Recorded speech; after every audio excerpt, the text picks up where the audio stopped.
Kisah Asbabun Nuzul, Surat Al-Falaq, dan Surat An-Nas. Pernah suatu ketika, Nabi Muhammad menderita sebuah penyakit.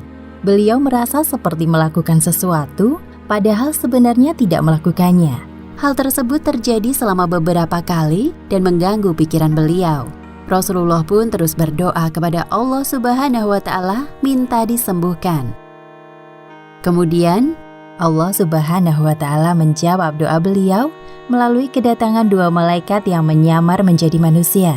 Malaikat pertama duduk di dekat kepala Nabi, dan malaikat kedua duduk di dekat kaki Nabi, dan terjadilah percakapan antara dua malaikat tersebut. Malaikat yang berada di dekat kaki Nabi bertanya kepada temannya, "Apa yang terjadi kepadanya?" Malaikat yang berada di dekat kepala Nabi menjawab, Rasulullah terkena sihir. Siapa orang yang menyihirnya? Dengan apa ia melakukannya? Seorang bernama Labid bin Al-A'sam telah menyihir Rasulullah dengan sihir dan rambut yang rontok serta mayang kurma jantan. Kedua malaikat itu masih saling berdebat seru. Nabi Muhammad mendengar pembicaraan mereka. Di manakah sihirnya diletakkan? Di dalam sumur Zarwan.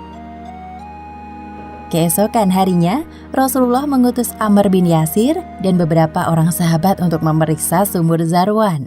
Lalu para sahabat menguras air sumur yang ternyata airnya berwarna merah kecoklatan. Setelah sumur menjadi kering, para sahabat menemukan sebuah gulungan di bawah sebuah batu di dasar sumur. Ketika gulungan dibuka, tampak gulungan tali yang terdiri dari 11 simpul. Gulungan tersebut diambil lalu dibakar. Berkenaan dengan peristiwa ini, Allah Subhanahu wa Ta'ala menurunkan surat Al-Falaq ayat 1 hingga 5 dan surat An-Nas ayat 1 hingga 6. Malaikat Jibril turun dari langit menyuruh Nabi Muhammad untuk membaca kedua surat yang jika ayatnya digabung jumlahnya 11 ayat. Tiap ayat yang dibaca maka terurailah satu simpul dari tali di dalam gulungan tersebut. Bismillahirrahmanirrahim. Qul a'udzu birabbil falaq min syarri ma khalaq wa min syarri ghasiqin idza waqab wa min syarri naffatsati fil 'uqad wa min syarri hasidin idza hasad.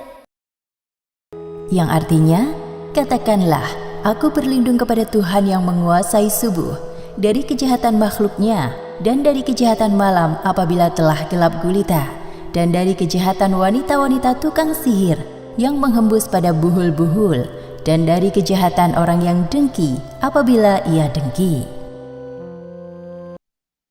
Bismillahirrahmanirrahim.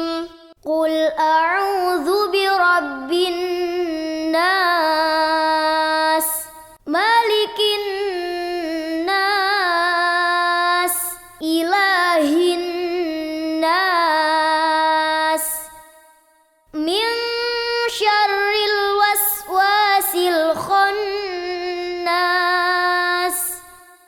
alladzi yuwaswisu fi sudurin nas, minal jinnati wan nas. Yang artinya, katakanlah, aku berlindung kepada Tuhan manusia, Raja manusia, sesembahan manusia, dari kejahatan bisikan syaitan yang bisa bersembunyi, yang membisikkan kejahatan ke dalam dada manusia, dari jin dan manusia. Surat Al-Falaq artinya waktu subuh, sedangkan surat An-Nas artinya manusia. Diambil dari kata An-Nas yang telah disebutkan beberapa kali dalam ayat. Hubungan kedua surat ini adalah anjuran untuk menyerahkan perlindungan diri dari segala kejahatan makhluknya hanya kepada Allah semata. Setelah Rasulullah sembuh, beliau mencari tahu tentang siapa orang yang telah menyihirnya. Dialah Labid bin Al-A'sam, adalah tukang sihir yang berasal dari Bani Zuraik. Ia telah bersekutu dengan para pemimpin Yahudi yang memintanya menyihir Rasulullah. Wahai Labid, kami telah gagal menyihir Muhammad. Maka dari itu, kami mohon kepadamu untuk menyihir Muhammad sampai ia kesakitan. Hanya engkau harapan terbesar kami. Mereka menjanjikan upah senilai 3 dinar. Labid yang tergiur dengan upah tersebut setuju untuk menyihir Rasulullah. Labid menjawab permintaan mereka dengan semangat. Aku terima penawaran dari kalian. Kemudian, Labid menyuruh seorang anak kecil untuk membantu pekerjaan Rasulullah. Diam-diam tanpa sepengetahuan Rasulullah, anak kecil utusan Labid itu mencuri sisir rambut yang telah dipakai beliau. Anak kecil tersebut menyerahkan sisir milik Rasulullah kepada Labid. Dengan sisir itulah, Labid menggunakan helaian rambut Rasulullah yang tertinggal untuk menyihir beliau. Demikianlah kisah dibalik asal-usul turunnya surat Al-Falaq dan surat An-Nas. Hikmah yang dapat kita ambil dari kisah ini, pertama, hendaknya kita selalu membaca surat Al-Falaq dan surat An-Nas sebelum tidur sebagai perlindungan sampai terbangun di waktu subuh. Kedua, perbanyaklah membaca kedua surat ini agar terhindar dari godaan syaitan, pengaruh jahat ataupun sihir. Namun jangan khawatir karena sihir hanya akan bekerja dengan izin dari Allah Subhanahu wa taala. Wallahu a'lam bishawab.